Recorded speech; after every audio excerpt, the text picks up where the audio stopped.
So we're starting day 5 of studying biographies, and our objective today is readers understand why biographers include details about the society and culture of the time the subject lived. So remember, subject is the person. So they'll use interchangeably subject and person at times. So when they mean subject, you're talking about the person that the book is written about, because they are the subject, correct? If you're writing a book about me, I would be the subject of that book, right? So if they say subject, that's really what they mean. I tried to include person as much as possible, just so that you guys can remember that that's what they mean by that. But I think I miss a few of them. So that's the idea today, is we're looking at the society and culture of the time that that person lived. So what is culture? What do you think culture is? Think. Marcos. I think culture is like so the people who live here, like for example, the people who live in the north, they don't really say, they don't have a accent, but when you live down south, you have it. They have an accent, and that might be part of their culture, or it's like they say y'all a lot. Okay, so language could be tied to culture, right? The way you speak about things could be tied to your culture, right? And that makes sense. What are some other things that you think culture could be tied to, Kylie? It's like nature, because like culture is like the wilderness. Okay, maybe it could have something to do with nature and the wilderness, but I think you're getting a little off topic a little bit. Let's bring it back. Culture, we're talking about humans. Okay, so culture is an idea that we tie to human beings. So, Marcos, you're on track with the language part, but there's more to it. So what's some more that we can add to culture, Bracken? Culture is somewhat meaning, like what people do, what I do every morning when I wake up, I brush my teeth and I get ready for school, but what some people might be different than what is normal for them. Okay, so I like that. What people do and what is considered normal is part of culture, right? So that's good. So we know that what you're doing and what is considered normal is tied to culture. Language is tied to culture. Tate, what else? So like here we eat like hamburgers and like French fries and all that. But in China, people eat different things.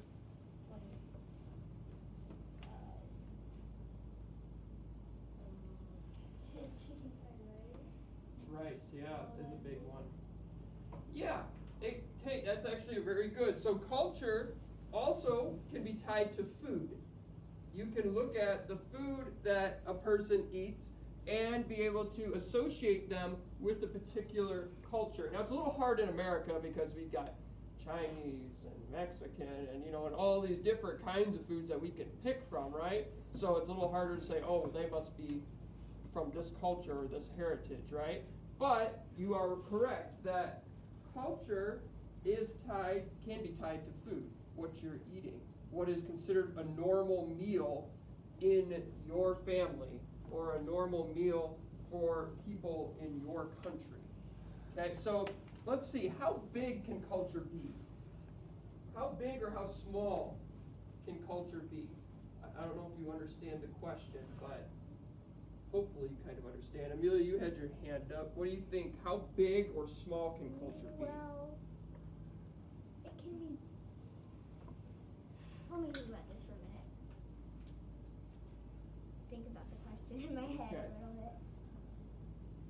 Okay, Brecken, you want to give it a try? I think culture can be pretty big because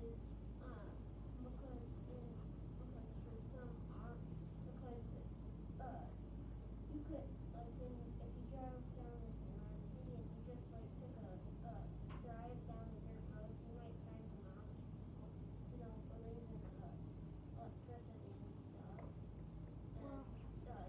And that probably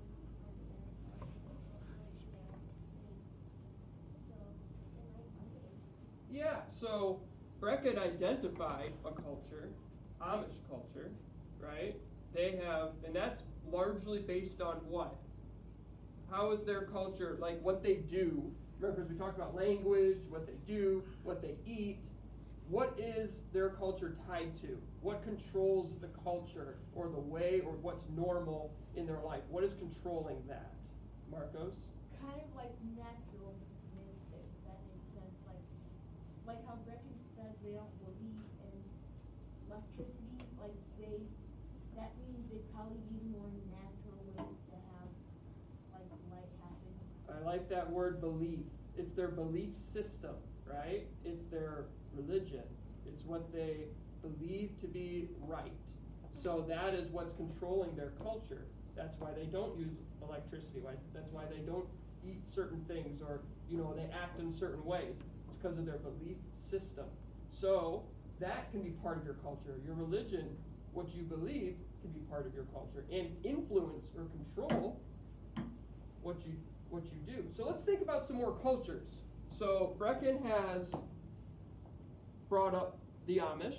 What's another culture that you can think of? Like, okay, let's think of things that tie to a certain norm or what is normal. So thinking. What are some other cultures? We got Amish. Marcos? So I think this is part of their religion and stuff or their culture, but I think people who like Arabic people and like the women, they wear this like scarf or something around their like face and stuff, and I'm pretty sure that's part of their culture and just how it is. Good. Yeah. So your clothing can control your culture too. So how you wear clothes and display, back to the Amish, they wear different clothes too, right? Yeah. So now you've brought up Arabic people, and then the Amish, they have different clothing that displays their culture. So that's what is considered normal in their life, what they do in life. So good. Yeah, perfect. So Arabic culture, Amish culture, tied to religion as well, a lot of times. What's a culture that's not really tied to religion? So we brought up two cultures that are their norms, how they do things, is tied to a religion, is tied to a belief system. So what's a culture you can think of that's like, that's a culture, they do that's normal, but it's not tied to a religion? Amelia? Like in India, they ride elephants because it's what they have around them. I like it, yes. Your culture can also be influenced by what you got, right? The food, remember we talked about food being part of your culture? Your food is influenced by what you have around you that you can eat, right? And not everything in the world is grown in every place. Some places you can grow certain crops and there's certain animals, and other places there isn't. So you have what is considered normal in one area, and it's not normal in other areas. So yeah, riding elephants isn't necessarily something that would be normal here. But over there, because they have that particular animal, it could be considered normal, maybe. Probably not today with the modern way of cars and stuff like that, but that could be. Okay, so we have Indian culture. Any other cultures not tied to religion? Marcos? Well, this is more so like a stereotypical Okay. scene, but like a lot of people would imagine or stuff like Americans, their culture is not really related to any religion, but a lot of people think that their culture is like, like on the 4th of July or something, they celebrate Independence Day and also and probably like, or Americans like eat burgers and stuff like that. I like it, Marcos. I really like that one. American culture. If you go into the rest of the world, everybody else in the world has a certain kind of belief or understanding of how Americans act. And that's called American culture. Is that tied to religion? No. That's tied to our nationality. That's tied to our country. So you can think of, if I say the word French, you're probably thinking of certain things that maybe French people do. If I say English, you might think of certain things, because your culture can also be tied to your nationality. So Italian, what do Italians eat? You're thinking of certain things that Italians do and say and eat. And like Marco said, he brought up so many good things about American culture. Fast food, big spending, our holidays, 4th of July. Nobody else celebrates 4th of July. That's something we do, okay? So that's something that's considered normal to us. If we walked out and talked to somebody else and said, well, what are you doing for the 4th of July? They're going to look at you like, probably nothing, and you're going to say, what? The normal thing to do on 4th of July is celebrate Independence Day. That's because for you, it's normal, and for them, it's not, because that's part of your culture. It's not part of theirs. Okay? All right, so it looks like some comments, questions. We got to move on. I spent way more time than I was hoping to on this one. But this is such a big idea, such a big word. There's so much to this word culture. And we've only scratched the surface of it. We really haven't even dug very deep. But there's so much to this. Okay, so Tate, Amelia, you both had your hands up. Do you want to say something, or are you good? I would like to say something. Okay, Tate, you go first. Amelia next. People in Japan actually don't usually sleep on their bed. They sleep on the floor. Yeah. You're right, actually. Yeah, you're totally right. They don't have the box springs and stuff like that. We have I forget what it's called, but there is a certain name for that kind of bed. You're right. So, what I was going to say is that sort of since a lot of... Okay, Marcos, we're listening to Amelia. Since a lot of immigrants sort of come to America, we don't really have any finite culture. We just sort of had one that's been shaped and keeps getting bigger and is growing all the time. So we don't really have one finite culture. Like, we're sort of always growing ours. Yeah, and Amelia brings up a good point, and I'm trying not to stay on this idea too long, but do cultures stay the same for thousands of years? No.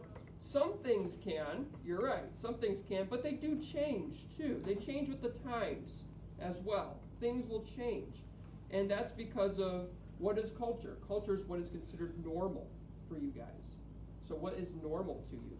And we talked about big cultures, but can't families have cultures too? Yeah. Like my family, what was normal was on Friday nights, we went out, got a movie, got pizza, we came home and we watched a movie together. Other families don't do that. That would be part of my family's culture, or what is normal in my family. What is normal for you guys could be different than that. So culture can also be really small too. It doesn't have to be really big. It can also be small. Okay, let's move on. Here is a definition of it. I'm just going to read really quickly. Here's some examples. So culture is the customs or behavior, arts, social institutions, and achievements of a particular nation, people, or other social group. So remember, social group. Your family is a social group. It can be as small as your family, or as big as an entire country. Okay? Or religion. There's 1 billion Christians in the world. That's a lot of Christians. So that could be part of your culture too. Okay, so some examples. Cinco de Mayo is a celebration among Mexicans. Fish and chips is a popular food in England. And Jews celebrate a bar mitzvah. It's a type of party when a boy turns 13 years old. Ooh. So you have, those are all normal in their cultures. That's considered normal to them. Wait, don't Americans, don't Americans have like sweet 16 and stuff? Yeah. Not just Americans. So yeah, that could be maybe part of American culture, right? We'd have to dig into that and actually research it to see, but that could be. You're right. Okay, what is a time period? We got to keep moving, guys. So what's a time period? Tate, you know what a time period is? Is it like the same thing as a time zone? Not exactly, no. But I like that you're thinking about time. Emmett, what's a time period? It's a wide span of time, like Christopher Columbus's time period, when all that time period was when everyone was coming across and exploring the New World. Good. I like that. Brecken?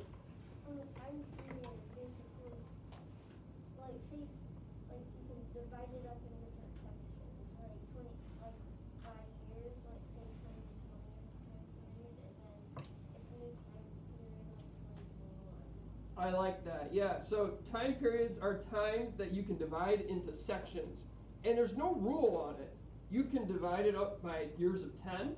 You can divide it up like Emmett said, you have the years of exploration. That was literally 100, but maybe 100 years. So you can break it up into big chunks, or you can break it up into smaller chunks. A time period is, like Brecken said, you're just cutting it up into a certain amount of time, a piece. Okay, so really quickly, we got to keep going. A time period is a measure of time. The 60s is the time period of 1960 to 1969. The Roaring 20s is the time period of 1920 to 1929.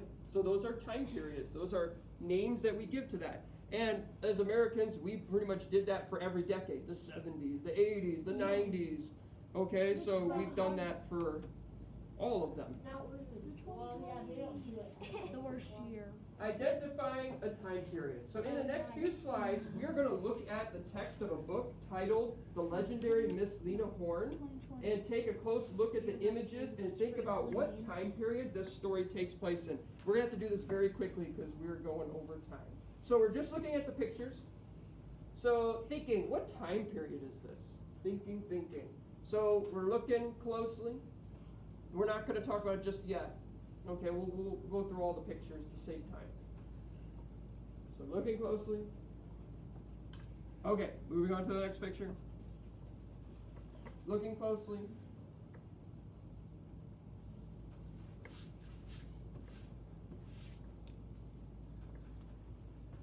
Looking closely. I think this is the last picture.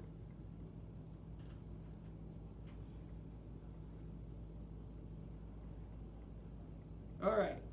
So we didn't get to read through the text, and some of the pages you could read through them, but others were a little blurry. But if you read through the text, you can also get an idea of maybe what time period it is. But looking at just the illustrations, the pictures, what do you think? So details that show setting and culture. So was there anything that maybe showed what culture or setting this would be in? Lila? In the very first picture, they were like on the casino, and there's a table, and on the table there are pictures, and the pictures are black and white. All right. So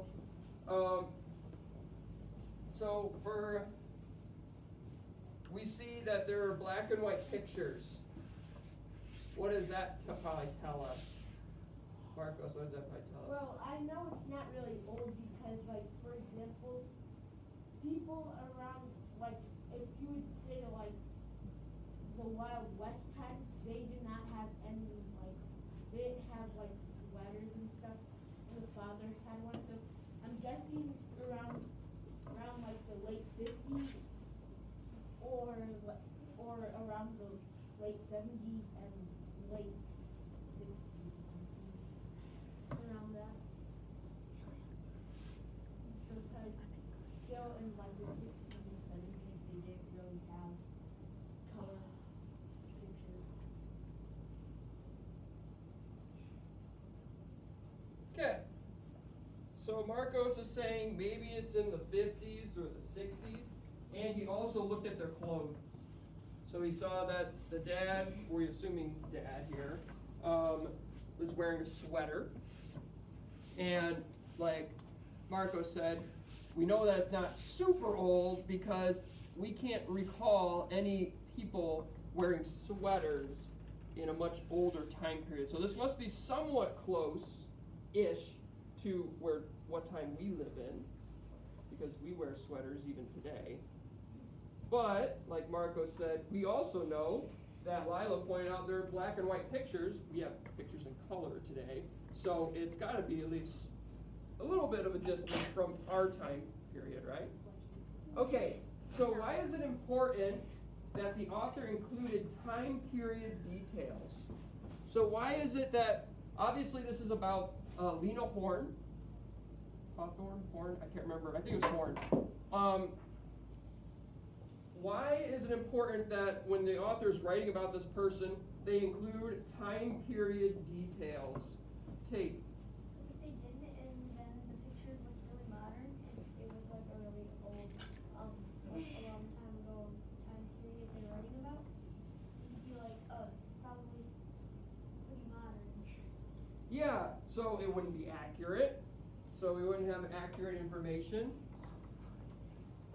So I'm going to write accuracy. What else? Marcos?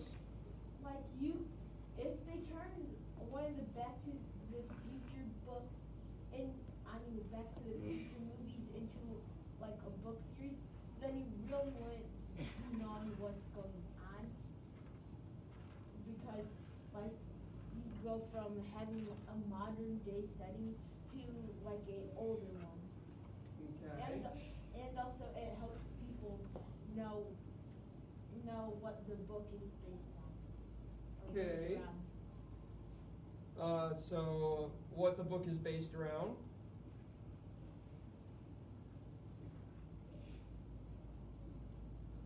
Brecken?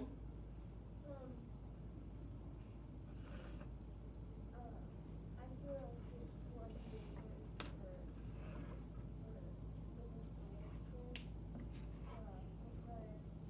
because someone could just, because wait, it was like a kid reading a book and they only looked at the picture and they don't look at it.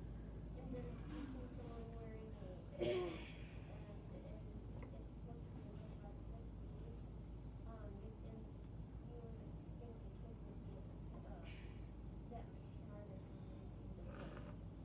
Okay, so to gather information, Lila? So kind of tie that in the culture, if you are reading a book and you see a picture of Amish people, that sometimes that looks like how they don't have any electricity, and so they're trying to tell you that they have to use their light in a different light than us. I like that. So Lila is tying why it's important to include time period details back to culture, which we talked about before. Do you think the people from the 50s believed or behaved the same way you believe and behave today? What do you think, Tate? No. No. Think back to your grandma or your grandpa. They probably were young in, I'm assuming maybe the 60s or so, somewhere around there. When they look at you today, do they go, that's normal? That is totally the same way that I grew up and believed when I was a kid. We played Fortnite and we did all those dances and we did the floss too. No, they probably didn't, right? Marcos, go ahead and sit down. So, their culture and what is normal is not the same. So why is that important? Why is that important to know that their culture and time period details is different? Why would you think that would be important? Marcos. So, I mean, it just makes more sense overall. Like what Lila said about the Amish people, you could have a book based on Amish people and stuff. But you need time periods to see, if this is a modern day setting or an older day setting or like older. Because there's also some people who like using they like using old things, or they have a lot of antique things that look like the house. Okay, yeah, good. And Brecken, you had your hand up. Say someone was studying off this book and they were in their playing it was a book about what the things that are doing. They're just studying the book for information that they put in their book and they're just putting it what's wrong. Just and then it would go and then that book would come along. So it's kind of like shooting off the Okay, so they need to know this stuff so that if they were to write a book about it, they would be able to get the right information in there instead of the wrong information. Okay, yep, that works too.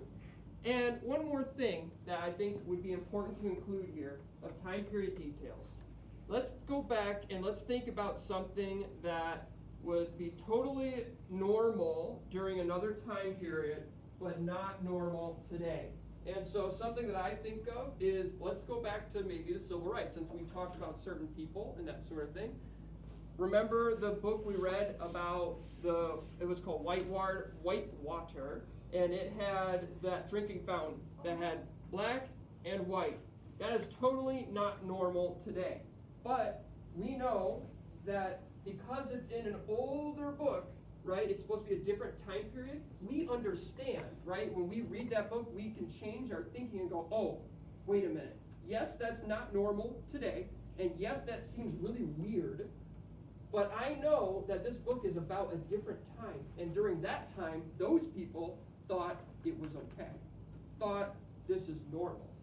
So when I understand that, and I'm reading a book, and I run into something that is so totally weird, I'm like, well, that's wacko. I can stop and think and say, wait a minute, this is a different time period than me.